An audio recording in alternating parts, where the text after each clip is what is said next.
لما نسمع اسم النبي لازم نصلي عليه اللهم صل عليه. حضرت عثمان نے کہا آج کے بعد ریاست مدینہ میں، مدینہ منورہ کے اندر اور امت مسلمہ کے اندر مجھے کسی گھر میں شطرنج کے آلات نظر نہ آئے.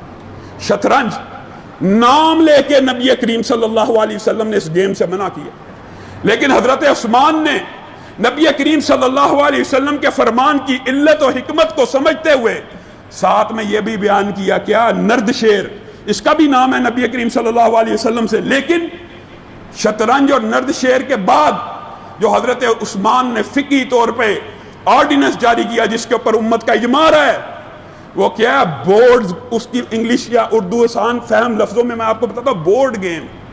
جتنی بھی بورڈ گیم ہیں جو دانوں کے ساتھ کھیلی جاتی ہیں، دانوں سے کیا مراد؟ پانسا، جس کو ہم اردو میں پانسا کہتے ہیں. یہ جوے کی ایک قسم ہوتی تھی عرب میں کہ دانا پھینکا، جو نمبر آیا اس کے مطابق چال چل دی.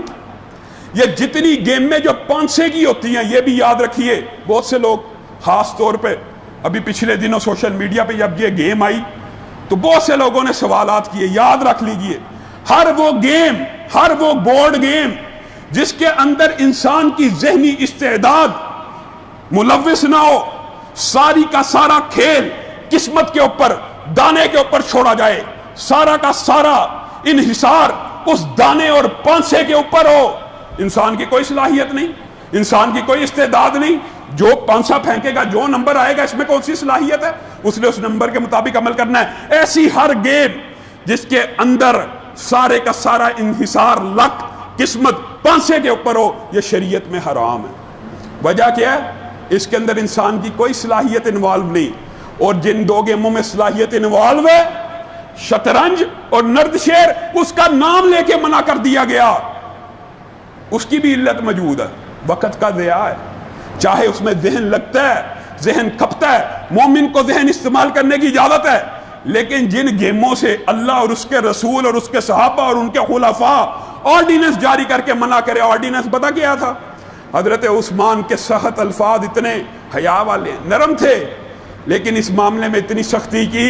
کہا میرا دل چاہتا ہے جس گھر کے اندر شطرنج ہو، نرد شیر ہو، بورڈ گیم ہو، جس گھر کے اندر میں عثمان اپنے سپاہیوں کو، اپنے اہلکاروں کو حکم دوں کہ ان سب گھروں کو آگ لگا دیں. لوگوں، ان سب گھروں کو آگ لگا دی جائے.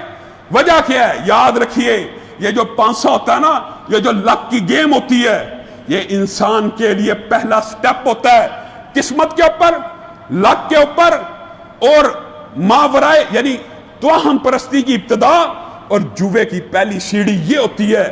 ہر بندہ جو جوے میں مبتلا ہوتا ہے اس کا پہلا سٹیپ یہی ہوتا ہے، دانے پہ انحصار. ہاں، نبی کریم صلی اللہ علیہ وسلم سے ہر وہ گیم کھیلنا نبی کریم صلی اللہ علیہ وسلم کی طرف سے اجازت ہے جس میں بندہ مومن کی جسمانی ورزش ہو رہی ہے. بندہ مومن دوڑ رہا ہے، بھاگ رہا ہے، چاقو چبند رہ رہا ہے، پھر رہا ہے، گھوم رہا ہے. لیکن ان گیموں کے اندر بھی اصول شریعت وہی ہے. بے حجابی نہیں ہونی چاہیے، بے پردگی نہیں ہونی چاہیے، ستر ننگا نہیں ہونا چاہیے، ٹائم کا ضیاع نہیں ہونا چاہیے، نمازیں انسان سے مس نہیں ہونی چاہیے. یہ اصول سارے کے سارے برقرار رہتے ہیں. لیکن جسمانی استعداد کی اور سنت کے مطابق جو بہترین گیمز ہیں، بات آئی ہے تو اس کو بھی بیان کرتے ہیں. بہترین کھیلیں جو نبی کریم صلی اللہ علیہ وسلم کو پسند ہیں اور جن کو کھیلنا بھی ثواب ہے، ان میں ایک دوڑ ہے، بھاگنا، دوڑنا، ایک گھڑ سواری ہے، تیراکی ہے، نیزہ بازی ہے، نشانے بازی ہے. ہر وہ گیم جو انسان کی جیومیٹری سیدھی کرے. جیومیٹری سے کیا مراد؟ انسان کے اینگلز، انسان کی صلاحیت نشانے کی سیدھی کرے، وہ ساری گیمیں جائز ہیں. باقی علتیں وہی ہیں بشرط اس میں جوا نہ ہو. یہاں سے یہ بات ثابت ہوتی ہے، جب بات آئی ہے تو اب بیان کر رہا ہوں، جو سنوکر یا کیرم بورڈ ہے اصل میں یہ کھیلنا جائز ہے اگر ان کے اوپر جوا نہ ہو، کیونکہ یہ انسان کی جیومیٹری کو سیدھا کرتی ہیں، انسان کے اینگلز کو سیدھا کرتی ہیں، نشانہ بازی کی صلاحیت کو بڑھاتی ہیں. لیکن معاشرے کے اندر ان گیموں کے اوپر چلتا ہی جوا. اگر انسان ان گیموں کو بغیر جوے کے، بغیر شریک باتوں کے کھیلے، اس میں کوئی حرج کی بات.